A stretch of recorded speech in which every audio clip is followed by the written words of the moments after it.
Setelah hampir 5 dekad tidak bertemu, para pengarca Tugu Negara bertemu semula dalam satu majlis yang diadakan sendiri di Taman Tasik Perdana di mana letaknya Monumen Kebanggaan Malaysia Tugu Negara. Dan untuk mengetahui perinciannya, rakan setugas Azib Zikri boleh ceritakan lanjut mengenainya. Kita teruskan bersama dengan Adib. Baik, berdiri di belakang saya ketika ini merupakan Monumen Kebanggaan Malaysia Tugu Negara, berdiri megah 16 meter.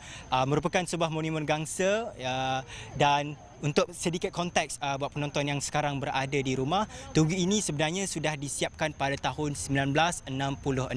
Tetapi 9 tahun selepas ia telah disiapkan, ia telah dibom oleh komunis dan proses-proses pembaik pulih telah dilakukan oleh 4 individu.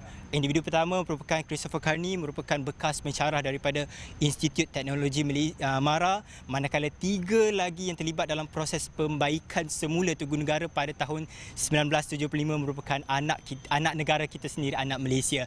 Dan bersama saya ketika ini merupakan salah seorang wakil ataupun pelajar Institut Teknologi MARA yang merupakan pengarca Tugu Negara, hero yang tidak didendang. Bersama saya sekarang ini Encik Mufti Jantan. Apa khabar Encik? Baik. Baik. Yep. Saya dengar cerita daripada Los Angeles, Amerika Syarikat. Bagaimana perjalanan ke Malaysia? Oh, it's hectic. Apa ni I took a Singapore Airline kan. And then penerbangan dia tu jauh, lama lah. It takes me about 15 and a half hours from LA to Singapore and then 1 hour from Singapore to Malaysia. Baik, 46 tahun sudah bersama dengan tidak berjumpa dengan rakan-rakan dan juga pensyarah ni selepas proses Tugu Negara ini disiapkan. Bagaimana gambarkan perasaan? Perasaan tu macam mula-mula macam biasa. The moment you get in touch with each other and hug with each other, then only you realize that how important it is. After 46 years of being separated, then you fully understand how one felt with each other. Kita punya camaraderie spirit itu in English kita nak sama-sama berdua dengan dia orang kan. And then that is how I felt, you see.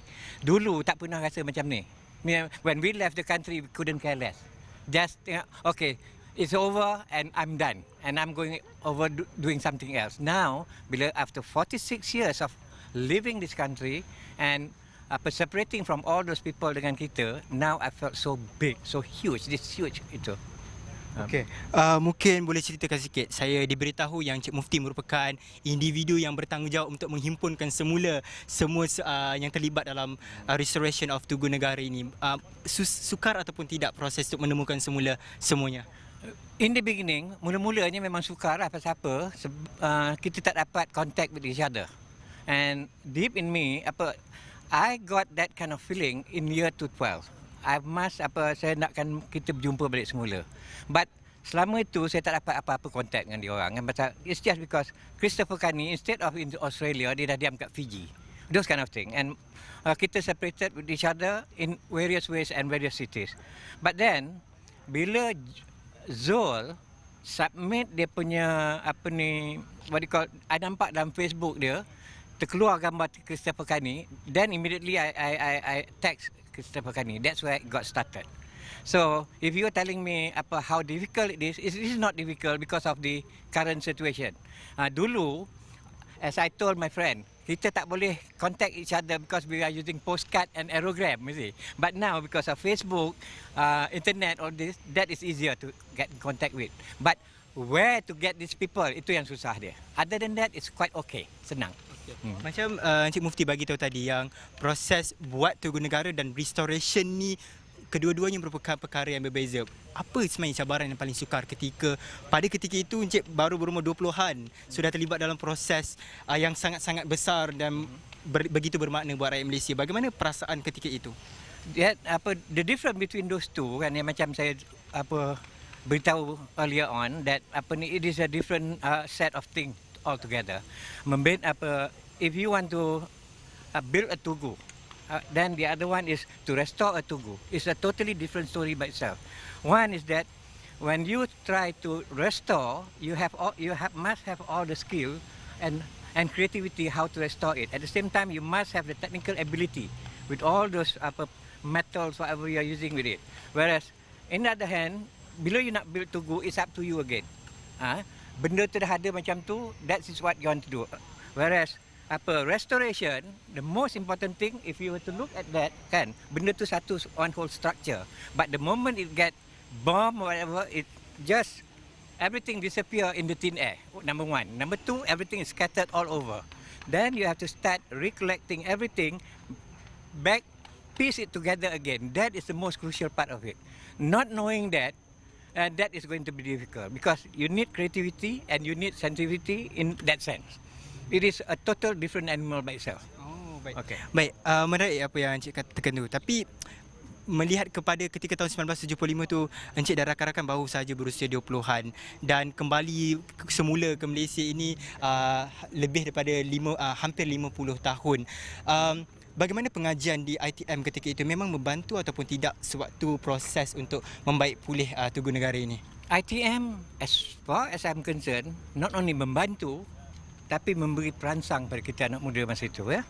And especially people like us, orang-orang kita ni, most of us, kalau you tengok betul-betul history of ITM, beginning with Arsyad Ayub, the one that I really cherish most, he saw what we need. Tapi kita sebagai anak-anak biasa yang kurang kemampuan in terms of economic ability, kita tak ada kemampuan nak pergi ke sekolah yang baik-baik, yang bagus-bagus semua. But ITM is the one that gave us the opportunity. Kalau you tengok betul-betul, zaman kita dulu yang masuk ITM bukan grade 1. Most of us are grade 2 and grade 3, you see. That is the one that is most important for us. Kebanyakan budak yang mempunyai grade 1 atau full certificate in HSC will go to MU, will go to everywhere. But kita yang grade 2, grade 3 tak dapat, you see. So that is the most important thing, the way that I look at ITM. Not only giving us all the education is required for the Malay quote and unquote, but also Bumiputra quote and unquote, but also giving all of us the opportunity to go into all kind of educational system. Unlike in university before, you dapat masuk university, you dapat degree itu, degree ini, degree itu. But you masuk ITM is totally different. ITM is the one that produce professionals. Institute of Marketing, Institute of Statistics. Tak ada dalam many other university in Malaysia. The only thing is in ITM. Art and design begitu juga. Tak ada universiti yang ada benda tu. ITM yang ada. That is the reason why ITM is the university in our country. Baik, saya diberitahu esok merupakan hari di mana Encik dan rakan-rakan akan kembali ke UiTM ataupun sekarang ni lebih kenali sebagai UiTM. Apa nasihatlah kepada para pelajar mungkin yang terutamanya jurusan seni lukis dan seni reka, penghususan di dalam bidang seni halus untuk mereka lebih mencintai seni ini dan juga seni patriotik? Seni is all up to you because everything is inborn. You do it what you can. The most important thing is that don't be disappointed. There's a lot of things out there to challenge you. Jangan sekali-kali putus asa. Go all the way. Walau macam mana pun, you will get there. But by hook or by crook, I'm not going to use the word crook anymore because crook tak boleh. By hook, tak apa sometimes. But you have to work hard to get it. Okay? In terms of patriotism is come in you see.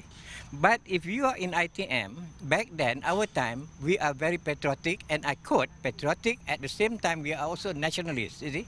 Because kita ni, semangat kebangsaan ni kita kuat masa ITM tu. No matter what, you cannot shake us. Okay, that's number one. You cannot shake us. We'll go all the way to get you. Baik, terima kasih. Patriotism as well as nationalism. Whoever go against the grain in terms of nationalism, we are on the lookout. Okay. Baik, terima kasih kata-kata motivasi yang Encik Mufti berikan kepada saya tadi. Cukup bersemangat saya, apatah lagi saya ini sekarang berada di depan Tugu Negara Monumen Kebanggaan Malaysia. Saya rasa itu sahaja laporan saya setakat ini, Azim Zikri, dari Taman Tasik Perdana di mana terletaknya Tugu Negara ini. Kita kembali dengan rakan tugas Fahmi di Pusat Penyiaran Asia Bukit Jalil.